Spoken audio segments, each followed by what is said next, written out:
석유화학과 철강산업의 불황 속에서 지역 국가산단의 영업 부진이 지역 경제 전반의 침체로 이어지고 있습니다. 특히 지자체들은 지방세가 큰 폭으로 감소해 대책을 고민하고 있지만 명쾌한 해법을 찾지 못하고 있습니다.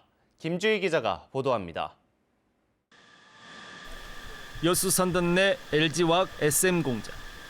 전반적인 석유화학 제품 수요 부진과 함께 중국 기업들의 공급량 증대에 따른 시황 부진으로 가동이 벌써 8개월여째 중단된 상태입니다. 이와 함께 NCC 2공장의 매각도 검토 중이지만 아직 지지부진한 상태입니다. 지역 경제의 한 축을 버텨오던 여수산단 내 석유화학 기업들의 전반적인 영업 부진은 자치단체들에게도 직격탄이 되고 있습니다. 지자체의 지방세 급감으로 이어지고 있는 겁니다. 올해 들어 지난 10월 말까지 여수시의 여수산단 입주 기업들이 낸 지방세는 567억여 원으로 지난해와 지난 2022년에 비해 1,000억여 원 이상 큰 폭의 감소세를 보였습니다.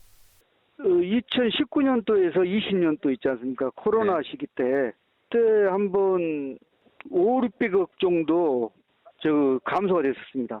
한 600억 정도. 근데 이번에는 거의 그 수준에 오버되는 2배 정도의 이제 감소액이 된 거죠.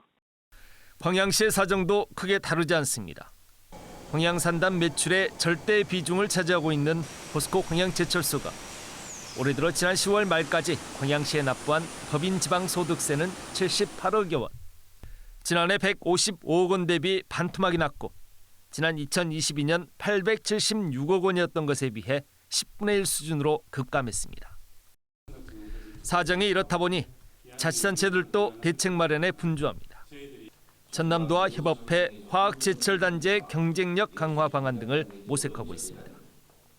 공모사업 등을 통한 국도비 증액 방안을 추진하고 신규 투자 사업 가용 범위를 최대한 축소하는가 하면 지방교부세 인상을 통한 재정 안정 방안들도 찾고 있지만 모두 근본적인 대안으로는 역부족입니다. 재정적인 문제가 하루아침에 어떻게 개선되는 것도 아니고 이게 우리 광양시만의 문제도 아니기 때문에 전체적인 국가적인 대안이 필요하다고 봅니다. 여수와 광양 국가산단 입주 기업들의 불황에 직격탄을 맞고 있는 자치단체들. 지역 경제의 한 축을 떠받들고 있던 석유 철강 기업들의 극심한 불황은 내년에도 지속될 것으로 예상되고 있습니다. 이와 함께 마땅한 돌파구를 찾지 못하고 있는 자치단체들의 고민도 깊어지고 있습니다. MBC 뉴스 김주희입니다.